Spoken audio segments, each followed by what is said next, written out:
I can just look on my phone with it. Pledge.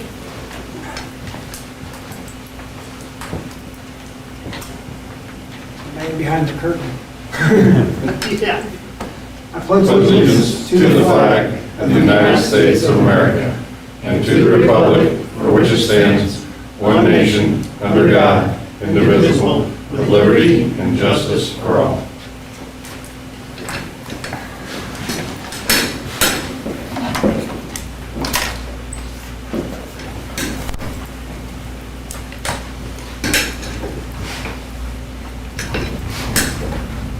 All right, the first item tonight will be to approve the agenda pending any changes.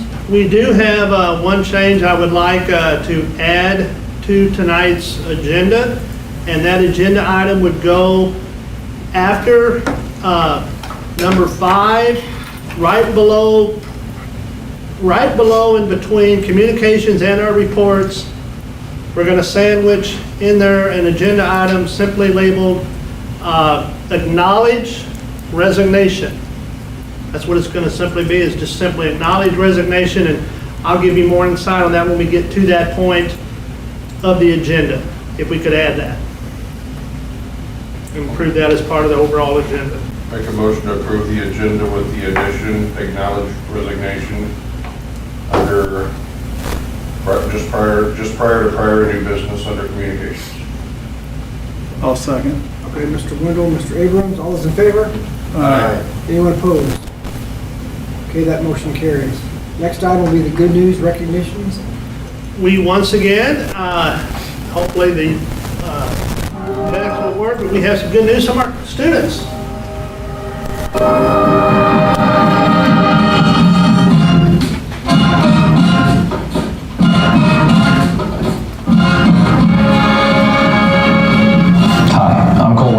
A senior at Festus High School. I recently accepted a full tuition scholarship to Rockhurst University in Kansas City, valued at approximately $40,000 per year. I plan to major in exercise science and play baseball for the Rockhurst University Hawks.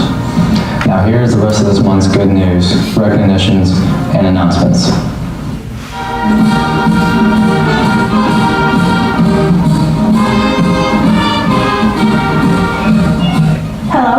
I'm Abby Olau, and I'm Festus High School's May Student of the Month. It was surprising, honestly. I really was not expecting it after seeing how different I am from all the people who have been put in, but I'm very excited. My parents are Michelle and Greg Olau. My favorite class would have to be Advanced Speech and Theater with Mr. Boardmeyer. Theater is like my thing, you know, and it's always been a fun class where I get the chance to act without being serious, so I can kind of put myself into those characters. My activities are band, choir, and mainly theater. I plan on attending Southern Illinois University Carbondale to get my Bachelor of Fine Arts in Musical Theater.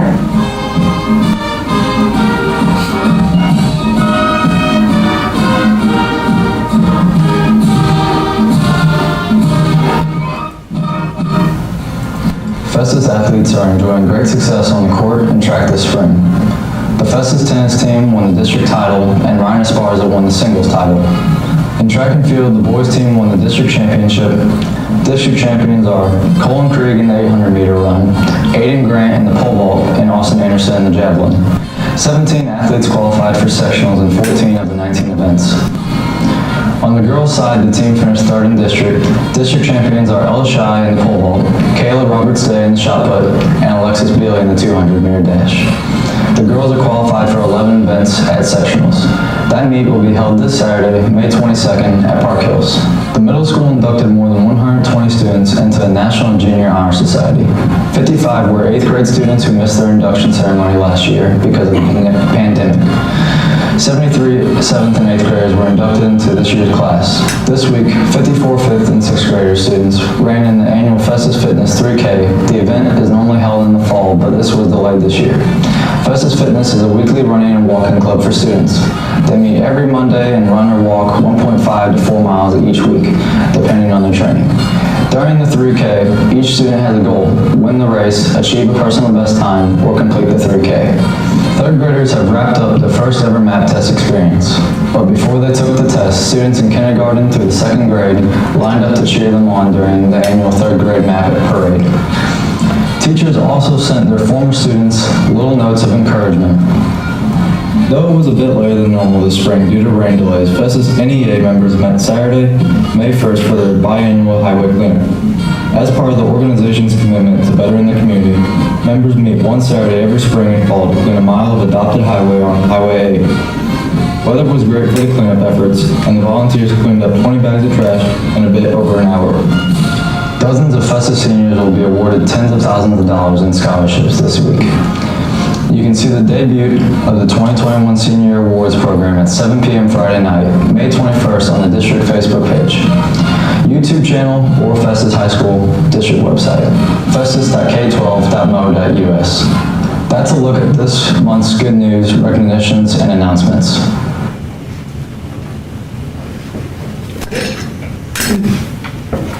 More good stuff.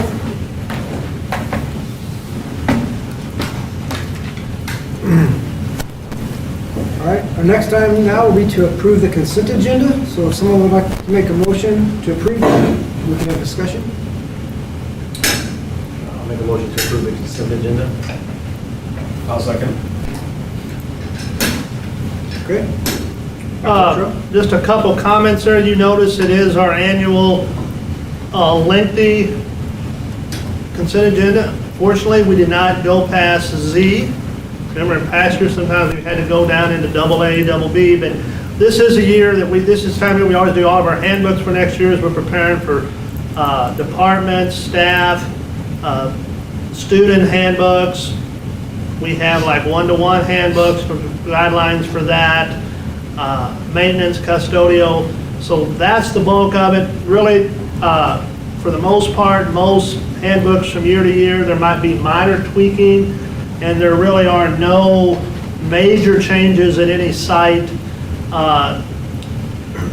from this prior year. Dr. Russo, you read all of them, so do you want to make any comment about it? Did you know, there was no big changes in any of No, them? the only thing we made sure was we added the AMI explanation about the weather days for AMI. We added that to all of the student handbooks in each building, so we made sure that was consistent. So that was really the only big change, made sure it was there.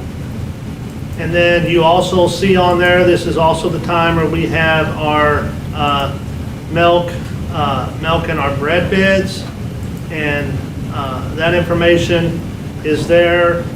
Again, whether we only had one vendor for both dairy as well as bread that submitted. Both are our current providers, Alpha Bakery and then Prairie Farms for the dairy. And so again, those pricings are there. While I'm on that, I will state that, again, for the fiscal school year 22, starting in August, the USDA is once again making lunch and breakfast free for all students. And the only cost incurred would be any a la carte item or additional milk. So again, hopefully many of you have been taking advantage of that this year and encouraging your child or children to eat, and you can keep doing that on through summer school as well as all of our next school year. As far as our financials, I will say our end of our financial year is shaping up to be pretty strong. I mean, in terms of a much better place than we really anticipated as we held our breath when we started July 1 last summer. And next month, for sure, as we get close to closing out the year, Mr. Holder, in his final swan song, will give an update, a more clear picture of how we're going to end up. We are optimistic that we're going to end strong this year, because the fact that, ESSER money from ESSER Round 1 definitely helped, but the state was able to come in and for the most part has made us whole with all the withholdings they did at the start of fiscal year 21 in July. They've been able to, for the most part, make that up, and there's still one more payment remaining in June. That by June we'll give you an update on that. Mr. Holder, do you have any updates you want to make on financials, or are you going to save them all for next month? save them all for next month. But, no, it is looking very positive in FY '21. You should be in very good shape going into fiscal year '22. Good news. Okay, so that's the consent agenda comments that I have.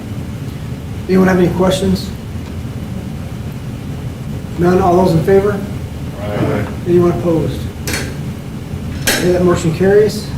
Moving down to communications and reports.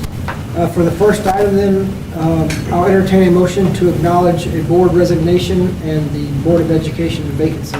And this is in relation to, I have received a resignation letter from Director Tracy Anderson. And while we technically do not need at all to accept a resignation from a director, it does need to be acknowledged that there is a vacancy that will exist moving forward on the Board of Education, and then later, probably the next month or so, we probably need to have some discussion about moving forward.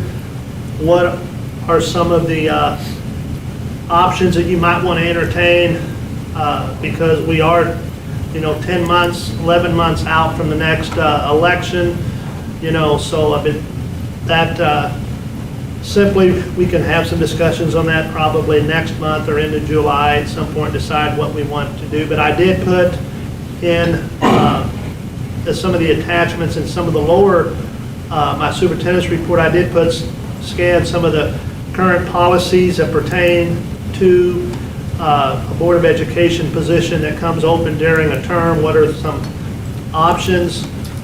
And we can discuss those, but I would like I said, for there to be a motion and a second that you acknowledge that there is a current Board of Education director position that has become vacant, and then we will get a vote on that, and then we'll move on to the next item. Anyone like to make such a motion?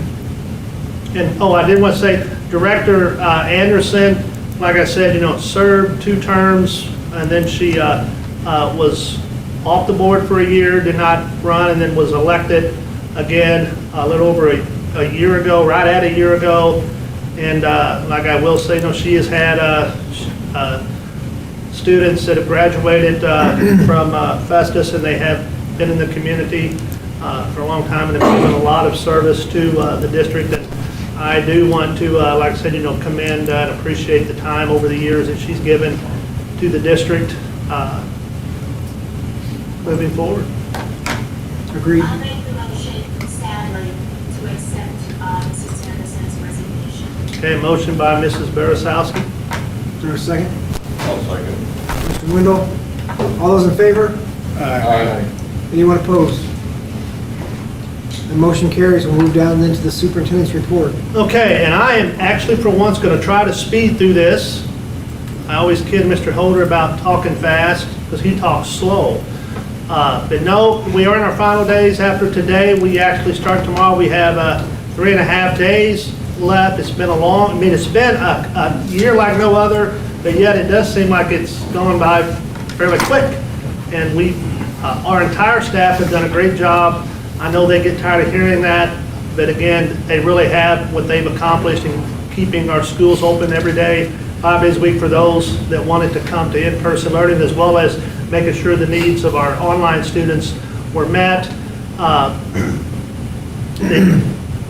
We all know that there has been continued progress on the COVID front in terms of with the vaccine availability for many adult age groups. They've recently had the dosage available for 12 down to age 12.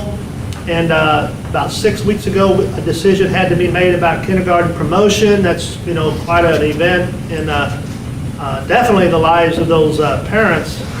And so we were going to do a virtual one, but now with some of the way our data is indicating, it is felt that kindergarten promotion can be handled in person with limited protocols. I think Dr. Seifert and his staff they are going to have an in-person graduation as well as streaming live. That's going to be on Tuesday, Monday evening, Monday during the day at school. And each student said is limited to just a couple tickets, but that's still going to help have some loved ones there to enjoy the moment. Those that are unable to will be able to tune in via Facebook as well on the district YouTube channel. So again, we're very happy that we're able to do that. And then of course, commencement graduation for the class of 2021 is Tuesday night, May 26, 7 p.m.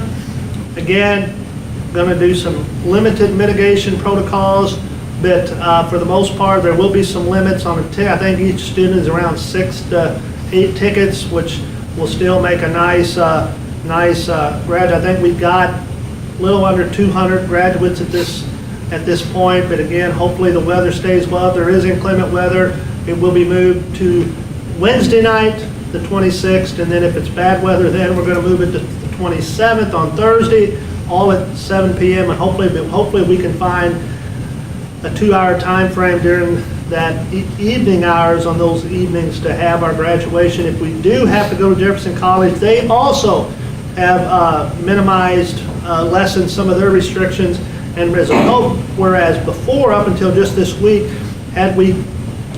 were we to go to Jefferson College for commencement, we would have had 2 separate ceremonies.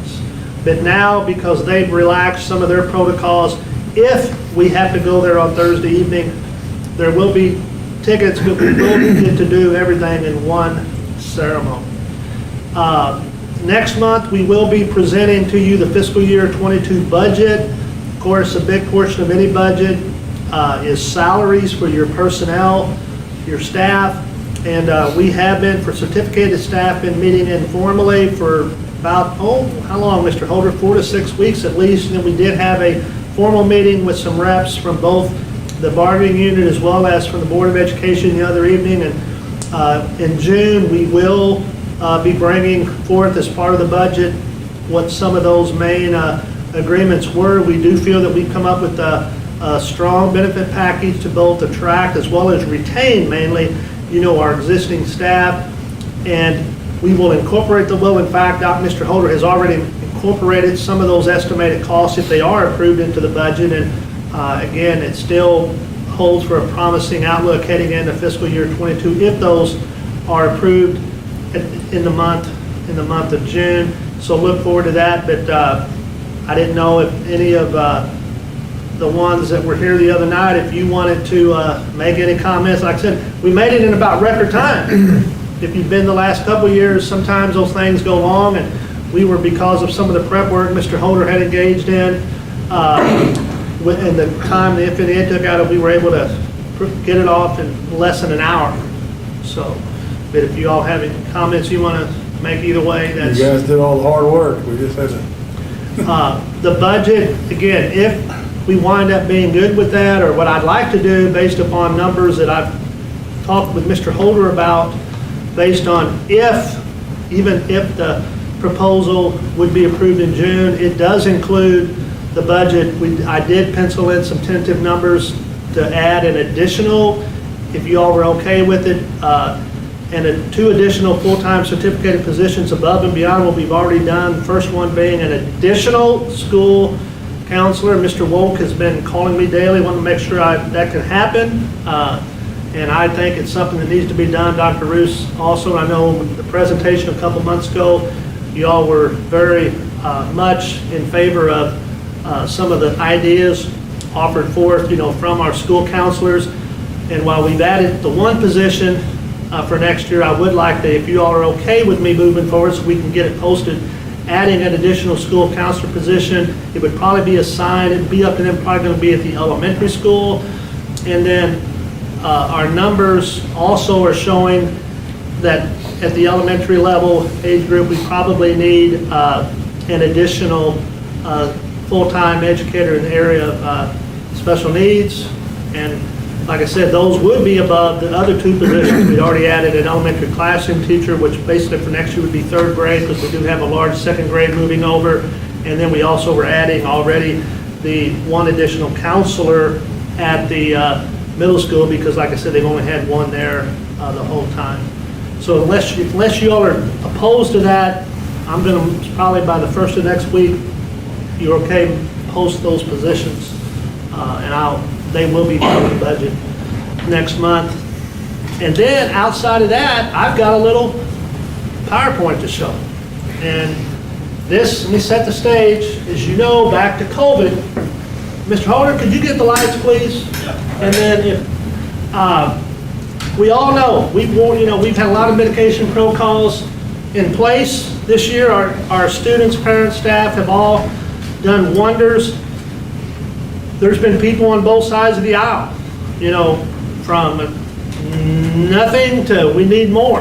And as we tried to track the data, and all year we pretty have stuck hard to our protocols.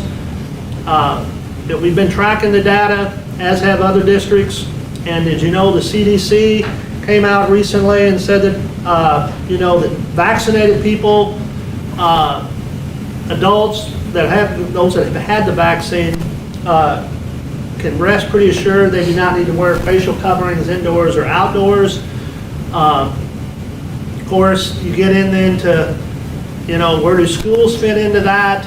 So, and talking with some other colleagues, I thought I was going to tonight just kind of give you some data. Usually, you're accustomed to Dr. Roos and myself giving you a lot of data on academics. Well, tonight I want to give you some data that just shows some things to think about. And the reason I want some input. Last year, I pretty much tried, to guide, and I think they've all worked out great. But moving forward, I think we're at a point where, again, some of you have already yourself received emails from staff or members of the community, parents that have voiced their position about moving forward into summer school, especially in the area of facial coverings. So I want to give some data. I'm going to go through this real quick, and then at the end, I'm more than happy for you all to share some thoughts, and then Dr. Roos is going to come into the next one with the summer school report and give you some insight on that as well. So again, like I said, looking beyond COVID as we head now, we approach the end of our school year, and hopefully with the vaccine, at some point it's going to be in our rearview mirror. But so just some data, random data I've kind of come up with.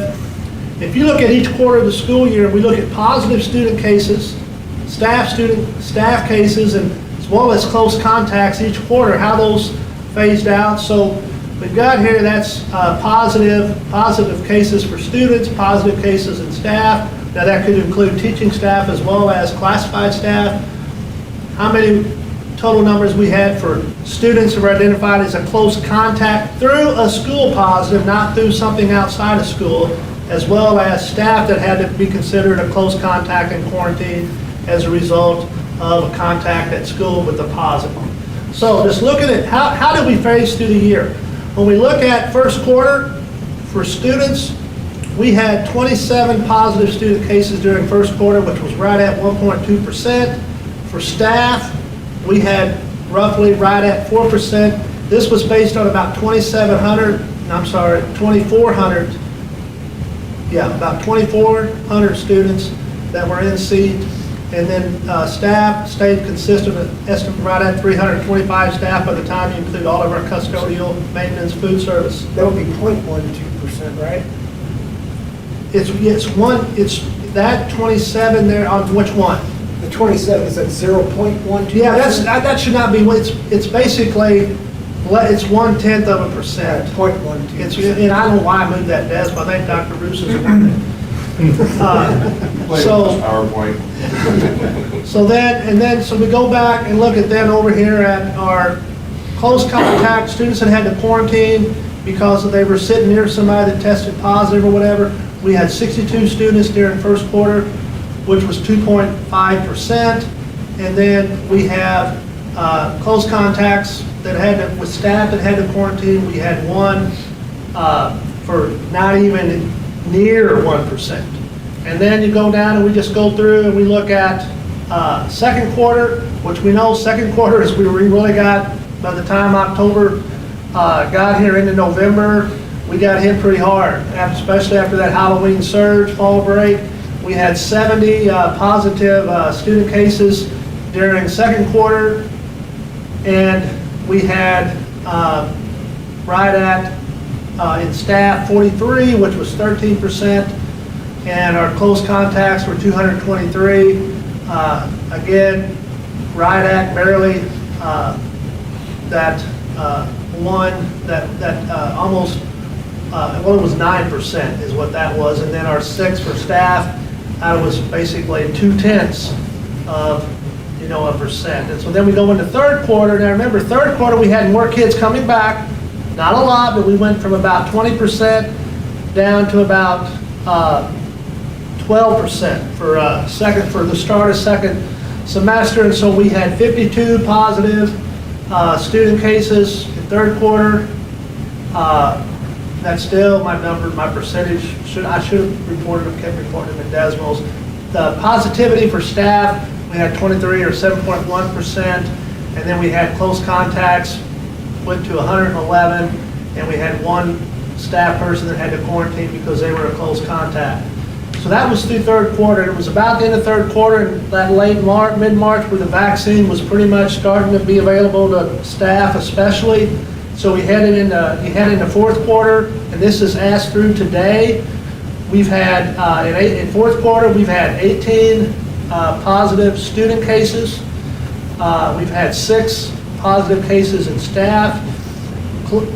Our quarantines there that we have had, I don't know what happened to my number, but it was, I think it was 2, no, it wasn't 2, I think it was 10 that we've had, and then 0 with staff. Number of current, as of today, positive student cases that we've had ongoing in the district, we have 2, which is 1/10 of 1%. We have number of students currently in quarantine due to being a close contact is at 0. And number of current positive cases since April 15th, 10. And that's, again, goes back, that's 0.4 of 1%. So that's just some data I thought was interesting. So I still go back to, and again, I'm not getting political here at all, but I just want to say that really, people ask, what's it going to look like next year? How successful are we going to be if we do away with masks or keep masks? The bottom line is, a lot of it is a risk you're going to take with transmission. How high it goes is going to depend simply on what percentage of the community chooses, again, to take the vaccine. When you look at basically 3 different groups of people, those that get infected, those that are immune because they've had the vaccine, those that then are suspect because they haven't had it but haven't gotten it yet, and you look at a community that just say has a very low rate, what percentage, everybody probably has a different idea of what low rate is, but if you look at low community vaccination, it means you've got more people that are infected, you've got more people that are suspect, and because you've got fewer immune people. Well, we all know that those it's the red with dots that that are a concern because they're the transmitters. Well, we all know that students or the staff are not the only ones that come to our school. If parents come in for lunch, parties, whatever, that's where that risk starts creeping into your school. And so if we got to keep that red out, the higher your community vaccination rate is, and again, I'm just saying, those that choose, you eliminate the amount of possibly infected people that can come into your school, and ideally, because you want your school to be, for the most part, people, low rates, like kind of like what we've been accustomed to here recently. So, we have, since the vaccines become available, we have had we actually had around 162 students that have received their first dose of the vaccine that were taken here at our campus.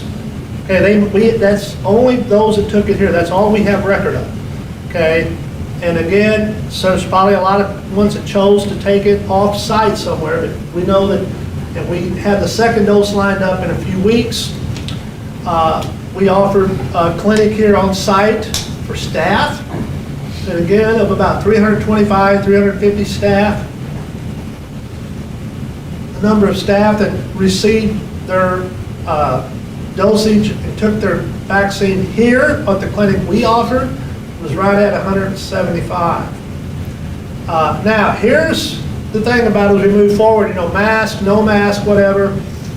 We all know that what the CDC said last week, but where it gets confusing for a school district and kind of we get caught in the middle is that DESE, the Department of Elementary Ed, and Missouri Department of Health has issued the following recommendation. This came out just today to schools. It was sent to all schools from DESE, and of course, they quoted CDC.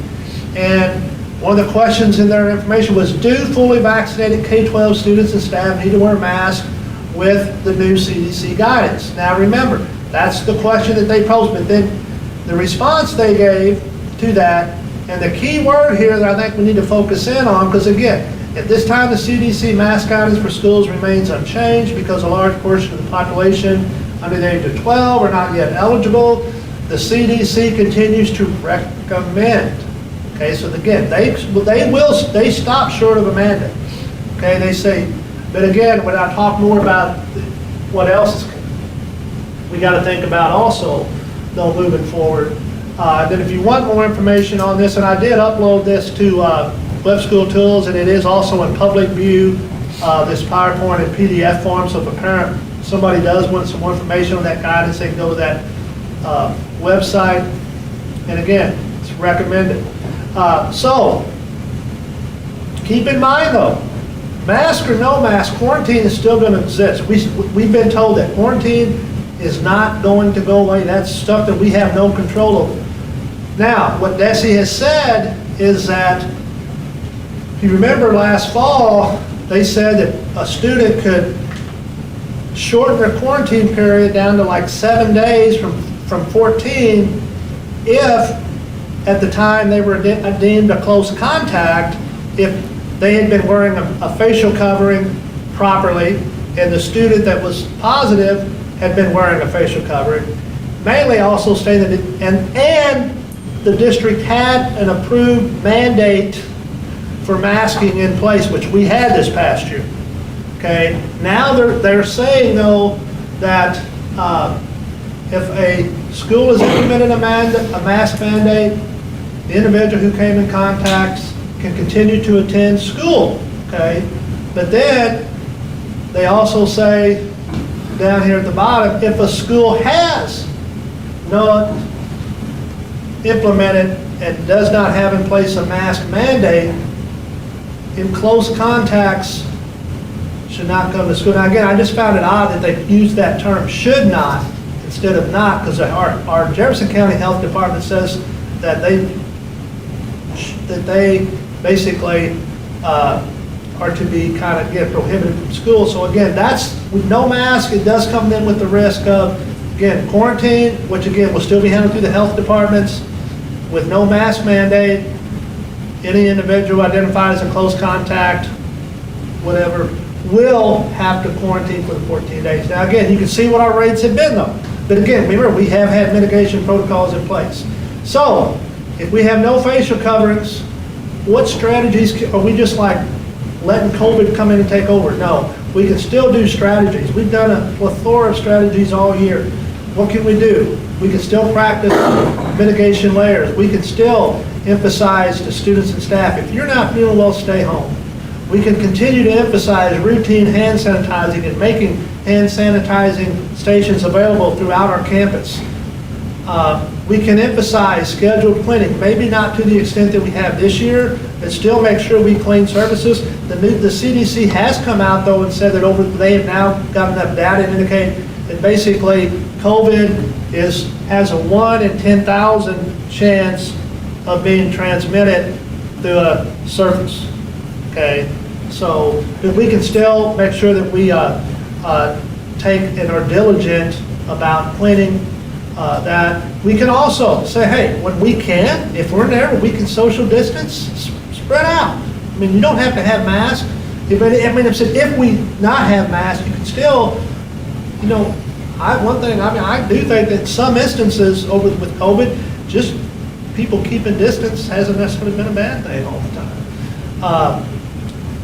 And we need to emphasize that masks, you know, are still recommended for those that want. We don't want to discourage someone from wearing a mask if they want to. They'd still be welcome. And then I think another thing we can do, if that's the route the district would decide to go for summer school, which is a kind of a good barometer to kind of, we could also we could establish our own metrics. You see the data there. You can see what our high points were. For instance, I mean, such as if anytime our positive cases would rise, say above 2% or 1.5%, then maybe that necessitate, oh, we got to bring the mask back. But again, that's just, if people to kind of give them all sides some type of some layers of, hey, try to make it a win-win. There are a lot of mitigation protocols that we could do. Some of the polling we've done, this is very, very informal polling, okay? This is by no means, but we did Dr. Roos and the summer school principals did a very, very informal poll through email with teachers that are probably going to be teaching summer school starting June the 2nd, just to get their take. And there were 77 that were given an opportunity, and 76 of the 77 did respond. So we had a pretty high rate. The summer school grades, the way we divide up the buildings, K4, 5, 8, 9, 12. At the elementary school, for staff, we had 43 that said they felt they should be optional. 4 said they felt they should be required. And again, and I'm going to say this, the ones that did say they had very good rationales. I mean, and some of the ones that were optional, they had good rationales. I mean, no one is to be discredited here. But again, we did have a good turnout at the elementary. At middle grades, we had 13 that responded, and they were all optional. There was 0 that said they should be required. At the high school grades, we had 16 teachers that responded, and we had all 16 say they felt they should be optional, 0 were required, and overall for them, again, it was 94.8 felt they should be optional, required, a little over 5%. That was teaching staff. Well then, today Mr. Pope was able to put together a brief poll of parents that had already enrolled their child or whatever in summer school. Okay, we had a little over 1,000 kids, which Dr. Roos will talk about that in a few minutes. But in the parent poll, we sent out a quick 1 or 2 question survey with some comments, and I did upload that survey results in hard copy to your under the superintendent's report as an attachment in one of the attachments. But it's still ongoing. But you talk about people wanting to weigh in. I think within 2 hours or so, because I shut it off at like 5:45 to go in and look at my numbers then, and already in like 2.5, 3 hours it would have been open, we had 315 responses already from parents. And the overall, again, very informal, not scientific. To those that responded, 75% or 238 had said that they felt masks should be optional, and 17%, a little over 70%, they should be required. And then we also did put an option in there, it makes no difference to them. We had right at little over 7% gave their feelings. As I said, I know that I've received additional feedback from staff as well as parents. I know some of you have. If you want to share anything you've gotten from parents in a minute, I'll allow you to do that. But as I said, staff, you can tell, there are some concerns about, again, that it's not available to the younger kids, age 12 and younger yet. We do still have some staff that, health-wise, are still at a higher risk. And plus, you got to remember, we're coming back from Memorial Day. People will have gone all over. Do we want to be cautious maybe that first few days since it starts on a Wednesday? And then if we don't have big uptick, then start the next week or without masks. But like I said, I do know that I appreciate the input that I've received from staff as well as parents. But with summer school coming up, I'm thinking we need to make a decision. I will say our summer school handbooks that we approved a little over a month ago, or last month, or 2 months ago, because again, we didn't have all this information, but they did state in the handbook there initially, it still does, that mask for summer school would still be required. A lot of places have done something similar, but some have modified since then. I know that there are some county schools and some schools across the region in various directions that are using summer school kind of as a gauge with, like I said, the metrics, and kind of going to recommend them, but also say that they're optional if you'd like. We do not, like I said, our numbers have continued to decline, fortunately, but we've had a lot of mitigation protocols in, removing the mask, what impact that'll have, I don't know, but I think we could still look at keeping that metric there with that, if that's the direction you want to go. But I guess like I said, thoughts, questions, moving forward, what are your thoughts about what directions we should have, and whether, if you want to share anything you've heard from any of your constituents about their thoughts on the matter, and as we continue to plan and think about summer school in less than 2 weeks, and then the school year over 100 days. How many of the close contacts that we quarantined ended up eventually testing positive? Do we know? To my knowledge, there was 0 in terms of students. Now, staff, I'm pretty sure it was, I'm not, if there was it was a small number, but students, it was 0 that were close contacts that later did wind up becoming symptomatic. Well, I can just tell you, I've gotten several emails from people. I've had several people personally come up to me in regards to making masks optional for summer school. And probably one of the biggest reasons, the most common theme I've got from parents was more from an emotional side standpoint with their child than from, the getting the illness or anything. But most of the parents I've talked to feel like their kids are just mentally, emotionally, it's becoming the mask thing is they can't see their friends' emotions or feelings. And it's like everybody, they feel like their kids are starting to feel like robots, and the people around them are robots because they can't. And again, I feel like, very tough decision, sure, but I can see where if you have a young child where that can really, affect them, emotionally and mentally, and how that affects them as they're developing as human beings, right? So, again, my personal opinion at this point is, I feel like everybody that wants a vaccine at this point, outside of children, should have been able to get one. I mean, I know they stopped having the clinics a lot of places because nobody's showing up to them. So I feel like those who want to be vaccinated are already vaccinated. Those who do not want to be vaccinated are not vaccinated. I realize there's some people that are still on the fence, just trying to, wait a little longer, see if anything else happens. I understand that too. But I think at some point we need to think about a child's mental health versus their physical health, and which impact is greater at this point. And I think and again, I'm not a doctor, okay?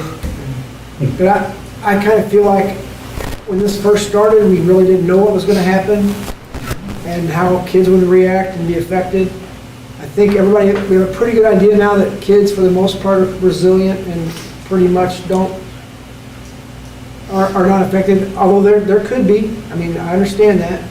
But I think after this long period of time with these masks and these kids that are, like I said, I think mentally, emotionally struggling with their development in that area, I think the masks, to me, are becoming more of a concern than the COVID. And that's just an opinion. Well, the poll wasn't even close. It was optional. Yeah. I mean, it wasn't 60-40. I mean, it was. Again, I'm not sure what kind of liability Dr. Luttrell lies out there going forward. How do you prove where you got the illness, or if you got it at the school, or who you got it from? I think is probably very difficult to discern.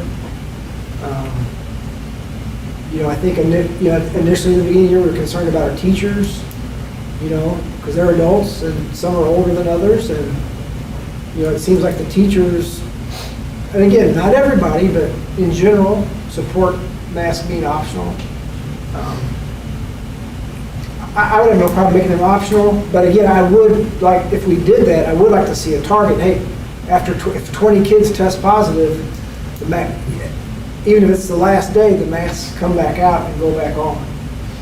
I think you have to have some type of metric or something you're watching to make sure it doesn't get away from you. But I think through all this too, we gotta look at is, with all the data we have now, show me any data that shows that masks do anything.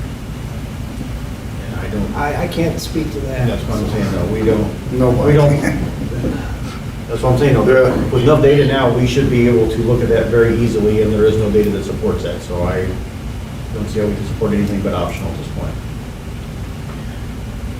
I did not hear what Mike just said, but as an educator, in the midst of all of this, if I were to teach some school, I'm sorry, I would go with CDC, DESE, and the Missouri Department of Health. I would think that a mask should be mandated for summer school. Reevaluate this conversation in July, August, and then, reevaluate the problem in July, August. I just feel masks should still be, but that's just me.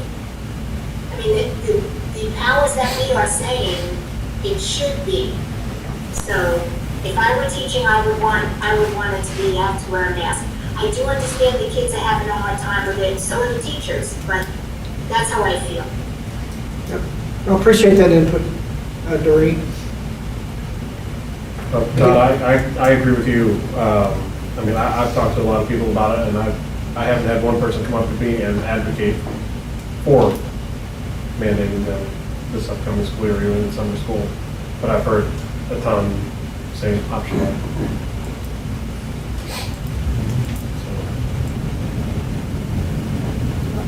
Is this something we need to vote on, or do you want to take under consideration? Well, I think we're getting close. I mean, Dr. Roos has in her summer school report, she has talked with, again, look at the numbers, she's talked with, our coordinator for student and staff wellness, Mrs. Roth, and they've got, based upon some discussions they've had, they've got what they feel is a good recommendation. But I just think, I know that last year, again, I would normally, like I said, not hesitate at all to tell you what in terms of this is what we're going to do, and you all. But I just think it's at some point we're at the point with that we definitely need to have a board support one way or the other, just for summer school. Now we can come back in July and reevaluate again for the school year, and I am going to have to we'll have to do some more surveying of all of our staff, because this was only the staff that were going to be participating in teaching summer school. It was only the parents that had children already enrolled in summer school. So there was still a large sample out there, which that's, can be done pretty easily. But so I'm saying yes, I would like to get, some direct guidance moving forward as for summer school, whether it's mask optional, but should the number of positive cases at any time reach, 1.5% or 2%, the edict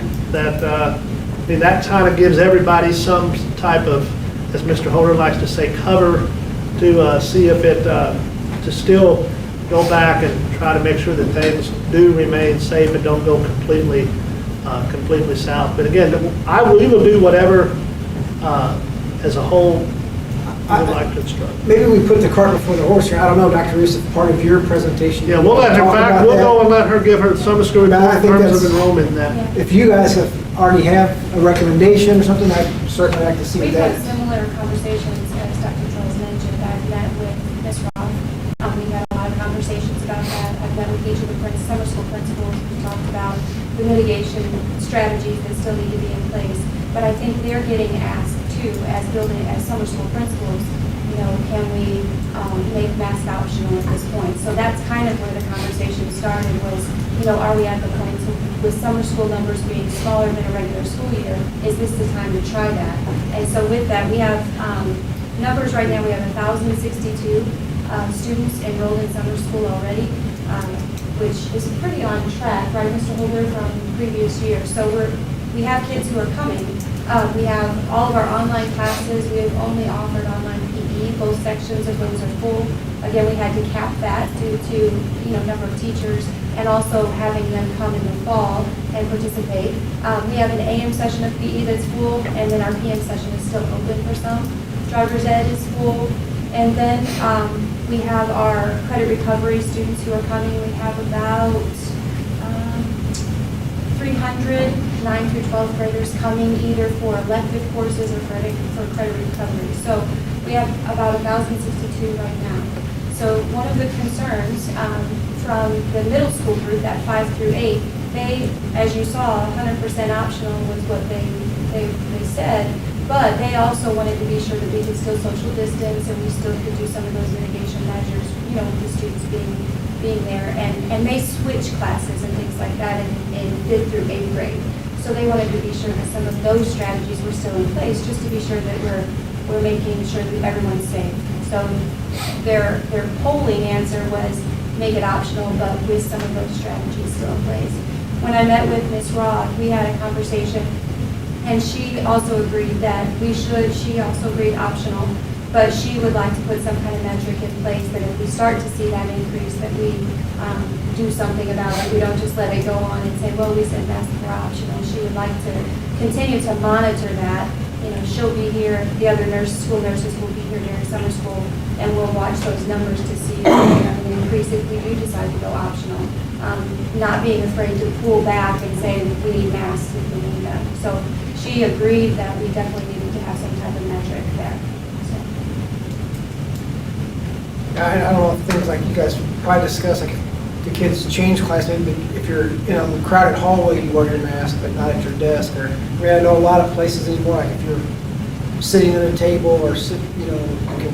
Right. When you walk in a restaurant, you have a mask on, so you get in there and you Take it off. One of the teachers, and I don't want to name names, but one of the teachers that was concerned about optional masks, that was exactly her thought was, could we, if we did go optional, could we have it when we're out in the hallway, maybe interacting with other people, those types of things. So she was concerned about her population of students. I would assume there'll be opportunities to move classes outside a big part of the time.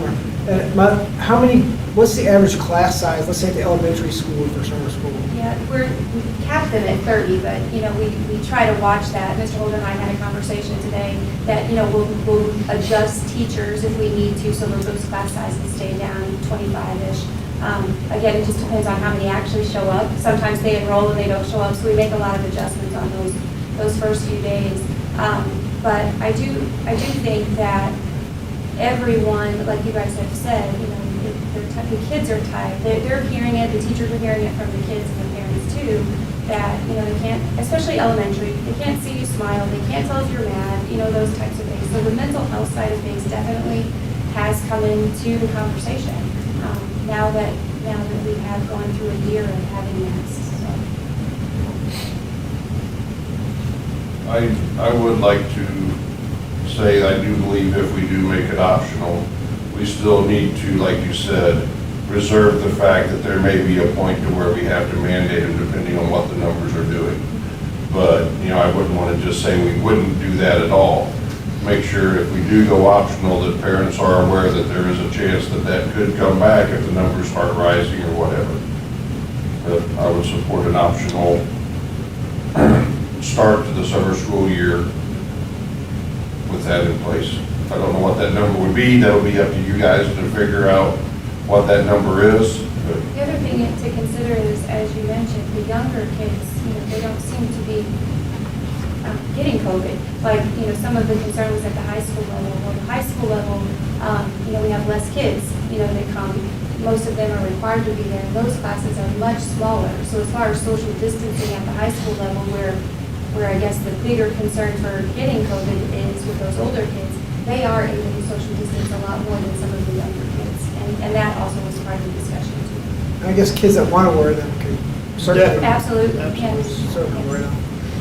Well, if you do it at 2%, that means 20 out of 1,000. And you could even, That's quite a bit. I don't remember what your numbers were a while ago, but Dr. Russo. 20 is quite a, Depends where you put the decimal point. yeah.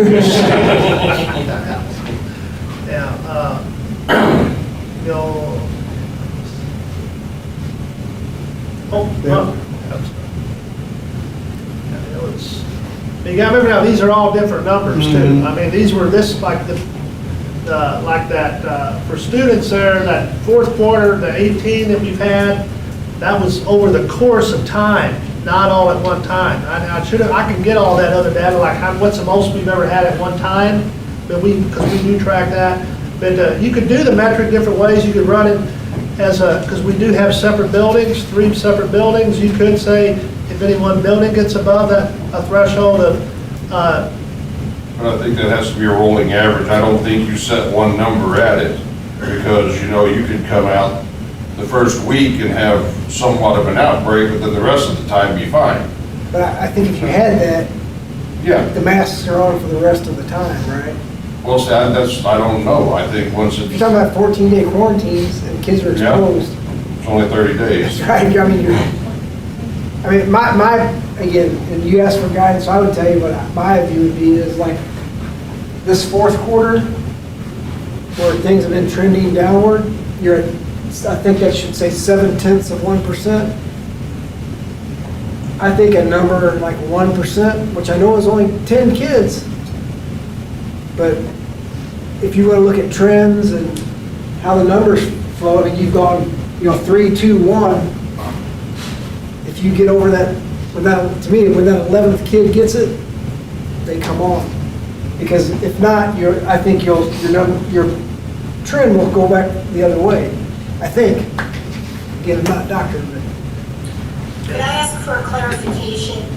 The teachers, the summer school teachers, when they were asked if they felt that masks should be mandated, elementary, in each section, did you say that the majority of the teachers said it should be optional?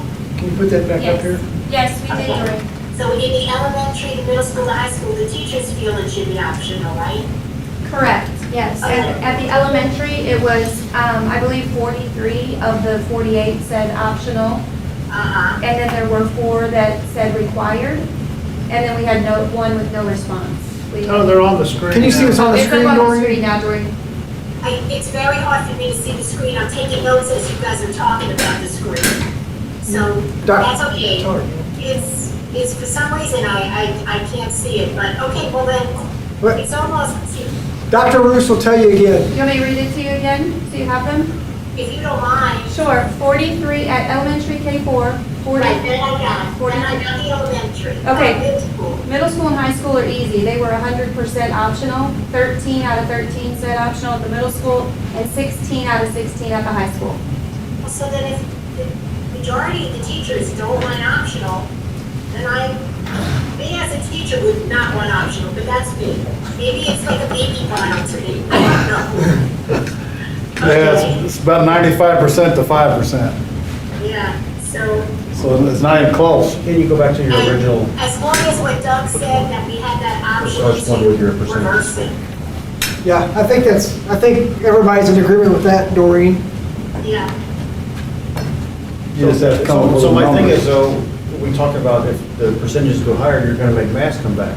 Well, if you go from the first quarter to the second quarter at the height of the mask wearing, look how much it went up. So, But I think if you look at the population in general, Mike, yeah, but I said there's nothing to support that decision though. That's what I say. You show me something that backs the decision up, then. But we're just doing something to make us feel good. That's all this is. So I think we should go optional. sometimes you gotta feel good to make the right decision. Also, a part of that fourth quarter could be vaccinations came into play, part of that fourth quarter number two. That's true. Again, I do think, Mike, that there are still people out there that are vulnerable. And I think we do have an obligation to, if we determine that our student body is becoming a factor in a new spread, that we have a responsibility to try to curb And I that. think that, then that's something we I can mean, revisit it if it happens. Yeah, I think personally, I do think that summer school is the best place to give it a try with mask optional. Keep it in place a metric, which I don't think we will reach because, again, they're gonna be able to spread out for the most part, unlike they can now. And if they, Whereas to me, it is, and you gotta remember, these are kids that want to come. So I do think I can bring you more data in June. That just reminded me too, Dr. Shaw, the principals and I talked about limiting screen time because they've been on their Chromebooks so much during the school year this year. So the principals have really talked about not being in the classroom looking at a screen during the school. So summer school, that hopefully they're doing activities, they're outside, they're doing those types of things more than just being in the classroom looking at screens. It sounds like to me, if someone disagrees, and I know Doreen, I've heard your opinion, but I think the majority of the board believes that we support an optional mask. And as far as I support setting some type of limit, and I think Doug does too. I don't know, I'm not opposed. so does Doreen. I think it should be a reasonable. Okay, wait, can I just ask a question? Yes, ma'am. Was the question on the survey, what did it say? There was no, I'm hearing from a couple of teachers on my phone, and I'm hearing there was no question if we thought they should or should not be optional. It was, would we still work, I guess, if they were optional? It was not a survey that we normally sent out because it was so quick. We were trying to get that information, so each principal went to their staff that they thought would be working and asked how they felt about optional masks. And so they had those conversations, either by email or individual conversations. with Because, them. and Doreen, I'm gonna go back, so I emphasized from the beginning that that the polling on the teachers was very, very, very informal through email and that I'm thinking, and Dr. Roos can correct me if I'm wrong here, but the initial email response question was, are you comfortable or not with masks? And then if anyone said no, then I think the question was followed up with simply, would that make a difference in whether you would still teach or not?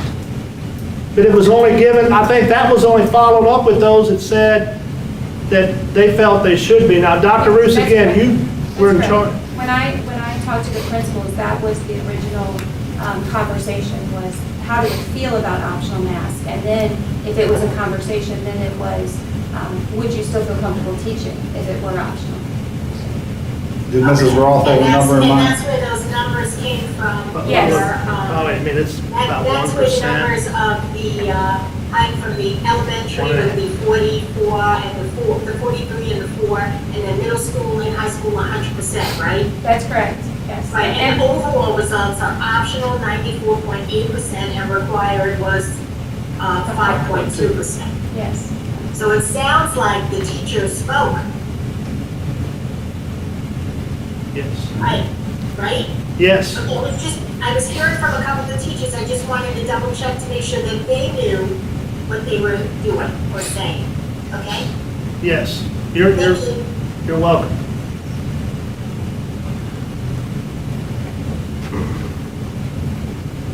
Do you need, I mean, What else do you need I from mean, the board? and like I said, unless you all object, we will move forward with having masks with summer school optional, but we will still do those other mitigation protocols of emphasizing social distancing, sanitizing the hands, staying home if you do not feel well, disinfecting, somewhat fairly regularly.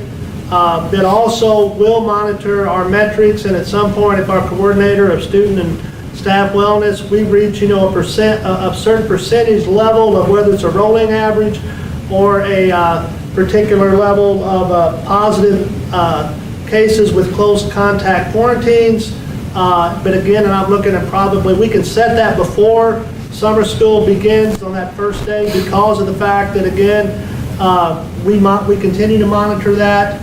But it would probably, I'm still thinking it's going to be probably around 1%, 1.5%, which even then you get, and I'm basing that on basically, 10 cases, because you got to remember, just because your person's 10 cases doesn't mean they all necessarily are going to take out people that were in close contact with. Not all, so I mean, that may not even impact at a single time. So, but I would say, my recommendation, unless you all object, mask optional, we got to try it, see if it works, and see, the vaccine, we'll probably be cautious at first, really highly recommend it or encourage it those first 3 days, because people would have gonna been all over the place Memorial Day weekend, and we, be good, at least just encourage people to, still optional, but practice some extra caution those first 3 days and start tracking that metric. And if the metric gets above, that number that Lindsay and Dr. Roos and I developed as at the beginning, prior to being in summer school, whether it's 1%, 1.5%, that if we reach that point, until that goes back down, we would say we need to get the mask back up. I have a question. Maybe this is a ridiculous question, but I really don't know anymore. Is there an issue with if we have 4 or 5 staff that would like for masks to be required, and we have parents who really want their kids to wear masks to come to summer school? Is there an option to having a masked? I mean, I don't know if you can do it like the more kids change class, but at the elementary school, is there an option to have you can choose to come to this class and be masked? We might be able to do it. I'm just throwing it out there. Again, I It would don't, be difficult because they do rotate, so Okay. it would be a change in schedule. Not that it can't be done, but it would be, a change in their scheduling. and I know you never want to single anybody out, but I mean, there's so many things going on with COVID now. Like if you're vaccinated, you can do this. If you aren't, you can do this. And so I think people are already starting to segregate into their different groups of who's vaccinated and who's not. And it seems like the government allows that or is okay with that. So I don't know, can you do that in a school setting? I don't know. Again, maybe it's a ridiculous question. It's more of a logistic. And so again, maybe it's a ridiculous question. But I just thought I'd throw it No, out there. nothing's ridiculous. Okay. That's what we'll do then unless there's objection. Okay. All right. And then Dr. Roos is also going to give a very brief, 3-minute update on her early childhood planning that's ongoing, hoping to meet the deadline of August of 23 for our implementation of that program. So Dr. Roos, you want to give a brief update? Sure. It is very brief. I just have a couple of bullet points. I don't have a presentation. I just wanted to let you know. The committee, we have about 22 stakeholders who have been meeting. We also have an early childhood consultant that is currently a director at Melville, has been a director at Melville for many years, and so she's consulting with us as well. We had a March meeting. That meeting included introductions and just overview of the committee and kind of what our task is. We talked, I gave them some homework to kind of research different early childhood programs in our region and in our area. So they all kind of went out, they did a great job, and they made some contact with different early childhood programs and asked questions about funding and facilities and programming, population, food service, transportation, all of those things, just so that we can get some more information as we build our program of what's successful, what's not successful, what worked for them, what didn't work, so some of the pitfalls. And so we gathered all that information. We also, the team met and we went and looked at a couple of off-site locations, again, trying to find the best fit for where are we going to put our early childhood program. So the team talked about that. At our April meeting, we came back and they shared all their information. Then they also brainstormed some questions that they still have. And so what they have done, they have given me all those questions. We are not going to meet during the summer months, June, July, and August. So during those months, I'm going to find the answers to all the questions that they have. And we're coming back together in September to reconvene and discuss what we found out. We're hoping by the fall, by the end of the fall semester, to be able to have a solid plan of what we hope our programming could look like, and then also how many classrooms, what population are we going to serve? Because I don't know if you remember or not, but we talked about, there's the tuition-based early childhood program, and then there's early childhood special education involved, and then there's pre-early childhood special education. So all of those, trying to figure out what programming works best for our population. So we're hoping by the fall semester to kind of have that programming lined out. That's where we are as far as early childhood. Great, thank you. Questions, anyone? The director at Melville, has she given us any idea how big of a facility we're gonna need? She recommends starting small, obviously, and then just building as we grow, because you have to start somewhere, and you just really never know, I mean, we could open it up probably with 200 kids, but we need to start small. It was her recommendation, and that's what, they now have 7, I believe she said, 7 satellite locations out in their elementary schools, and 1 standalone location. So, Okay, other Thanks. questions? All right. Thank you, Dr. Reeves. All right, we'll now move on to prior new business. Yes. First one is the concrete. Yeah, first one there, again, just some other summer project work. Again, we need to, if you've been at the stadium this spring with track and field events, I know Mr. Wolk and Mr. Fadler have been out there pretty regularly. We've done a lot of improvements out there. Last year moved a lot of our field events, but currently now where the pole vault is, there's really no easy way to get there. And once you get over there, it's kind of hard to get your Mr. Wolk can tell you his experience, but keep your balance and everything over there on the hill. So what we want to do is we did solicit some costs for pouring about 200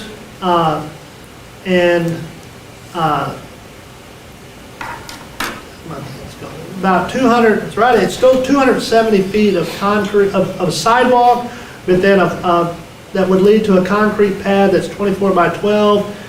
And on that pad would be placed bleachers, portable bleacher unit that people could get over there. They could sit down, they could view then. They could have view of the pole vault and then also the long and triple jump areas.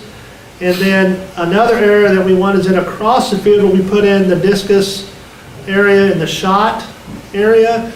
We need to also put in another pad over in that area on the northwest side that's 24 by 12 to allow for viewing of the discus event, because again, it's still kind of hard to see from where it's at. This is going to make it more spectator friendly. The shot put is on the opposite end, which is still closer to the current stand, so there's really not a need except for that. And then we also would like to go outside the fence and put in 2 10 by 10 practice pads that give extra pad and time for our athletes during practice to have more reps throwing instead of having to wait and go off with 1 pad. Yeah, the sidewalk width is 270 foot by 4 inches. And then we're also looking at then pouring a pad that's kind of it's a triangular shaped pad that is 36 by 22, 21 by 18. And that's more or less to cover the main area leading up to the discus area, because again, as kids, right now that's in a grassy area, but the kids gathering around there, even while they wait for their turn, okay, as they're shuffling in that, I mean, it's wet, it's muddy, so this allows them opportunity again to have an area they can still kind of warm up a little bit and not be in the, plus we're never going to be able to grow grass there with all that traffic, and this will kind of help that area. This is what that last pad is for. So we did all that, and we did that people are busy. It's hard to find individuals that will even give you the time to come out and look at it, but we did have 2 contractors. In addition, we had 2 contractors that said we'd like to, we're just too busy. And then we had 2 bids that we did receive for the work, one from Ortman Concrete out of Arnold. Their total bid price was $32,999.91. And then Brian Michael Construction out of Imperial submitted a bid, same specs. That pricing was $38,844. So again, I recommend that we accept the low bid from Ortman Concrete. They have done work for us in the past and have done exceptional in the amount of $13,999.91 to perform the flat work. That's Tiger Stadium per bid specifications. That was the low bid by about 17%. And that work would be conducted between now and the start of the school year. That's the current plan for that. All right, somebody like to make a recommendation? So moved. I'll second. Did you want to share? This is very much needed I though. want to make a quick question too, though.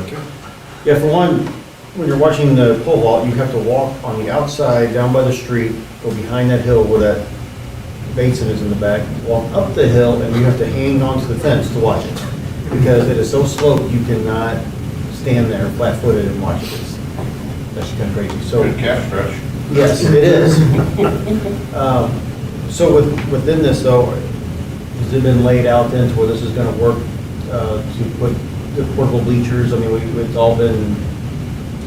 Yes, that's what, when we visited with each of the, both individuals that came out to look at the project, we told them what we were wanting, and yeah, it'll all be made out, excavated out flat where that can be And then we have to placed. get somebody to come back in and do some fencing or move some fence. Yes, or do something. and we want to get in, the next step in this to complete it after all the concrete is poured, especially for the sidewalk, there will be areas of the sidewalk that we know already through code and different things, we will need to have some handrails, as well as probably some fencing, because that will still kind of have some barriers a few places, so people just can't access. There will be some fencing, so there will be some more costs for fencing and some handrails.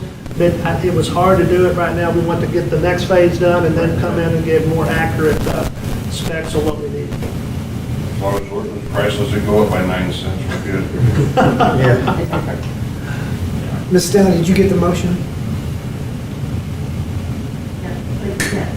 You have it? Okay. Mr. Wendell, second by Mr. Wilk. Any other questions? All those in favor? Aye. Anyone opposed? All right, that motion carries. Next item is approving the painting bid for identified areas across the campus. Yes, we have some areas that really are outside the scope of what our summer painting crew can do. And so we, again, got some bids put out. Some couldn't come in, but we did have mainly the areas. There's one area at the high school, which is in a stairwell that currently is laid with ceramic tile, real small kind. It's cracked. It's really not as very aesthetically pleasing. And we try to have a graphic there to kind of hide it, but we want to try to basically cover up that tile and go with the drywall that will also can be put a graphic on, make it look much more aesthetically pleasing. That's part of that bid, because then they would paint the drywall and everything, and that you can see the cost when we broke it out down there was between the two bids. We itemized it out, and then another one area is we've got two areas there at the Stagger Stadium on the rear. The area below the press box, the galvanized steel beams are pretty just what I said, galvanized, and basically we want to paint those black so that, again, they're more aesthetically pleasing, because with galvanized steel, after a couple of years, and some of you can go over there now, you can already tell it just from weather, it starts showing a lot of stains. It's showing, eventually it may start showing, a rustic look, and this will keep it much more aesthetically pleasing. That's for the area below the press box. Then if you're also looking at the rear from the elementary school, from one end of the brick all the way down to the other end of the stadium, there's also individual galvanized beams that come out every so many feet, and we'd like to do the same painting for those. So the total for all of the painting that we'd like to do there, as well as over at the high school with the covered up and making that stairwell more aesthetic, is we had one bid from Total Construction Remodeling here in Festus for $15,229 was their cost. Now get this, then the other bid was from MMCT. Both of these groups have done work for us in the past, do great work. Their bid was $15,380. There was less than 1% difference between the low and the high bid, so I think they all pretty well understood the work. And so I recommend the approval of the low bid in the amount of $15,229 for Total Construction to perform painting and drywall work per bid specifications this summer at the locations specified. Robert, someone like to make a motion to that effect? I would recommend approval of the low bid in the amount of $15,229 from Total Construction to perform painting and drywall work per bid specifications. I'll second. All right, Mr. Wilk and Mr. Fadler with the second. Any other discussion? As long as there's no change orders. All those in favor? Aye. Anyone opposed?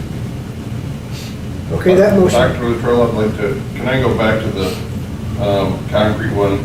I was looking back over, I forgot to bring it up. Were we interested in doing the sealing of the concrete afterwards or not? No. I Okay. mean, not as part of this, no. Okay. I mean, that one, just threw it in, but we've got, we want to see what it's on the sidewalk and just after we get done, because we did the sealing on all the other concrete work inside the stadium, and it's been, we don't think it'll get. I'm just curious, because I know it was an optional bid on both of them, and I didn't know. I knew At we this didn't. point, no. Okay, I just wanted to make sure that's something else we didn't need to discuss. I'm good. Okay. All right, the last open session item is the consideration of moving the June Board of Education meeting to the week of June 21st to 25th to allow for a truer end of the fiscal year budget number review. Totally up to you all. But, preferably the 24th, 23rd, that week, we will have had our state payment in, and if it doesn't work, we can still go the 15th, but that is pretty early, and we won't have. I know me and Rick, I'm fine with the 24th. cross-country commitment that night. Yeah. Just, we can do it a different night that week. Yeah, we can do it, Yeah. And it's the Thursday night won't work for us. Thursday night, yeah. Either, instead. Could we do it on the Wednesday night? Does anybody have a conflict on the 23rd? Doreen, would you be okay with June the 23rd? Absolutely. Okay, we're good with that. Okay, so the June Board of Education meeting will be on Wednesday, June. Dr. Luttrell, does that work for you? I'm sorry. Yes, it does. It does. Dr. Roos? Yes. Okay. So the board meeting for June will be on Wednesday, June the 23rd, 7 p.m. We don't need to vote on that. Okay. Does anyone else have anything for open session? If not, I'll entertain a motion with a roll call vote to enter into executive closed session with a closed record and closed vote pursuant to RSMO 610.021, sections 3 and 13. So moved. Second. Will you pull the board, please, Ms. Stanley? Yes. Yes. Yes. Yes. Yes. Yes. Okay, we'll take a 5-minute break here, then we'll resume our meeting. Is that your dog? We made the dog, man. My dog.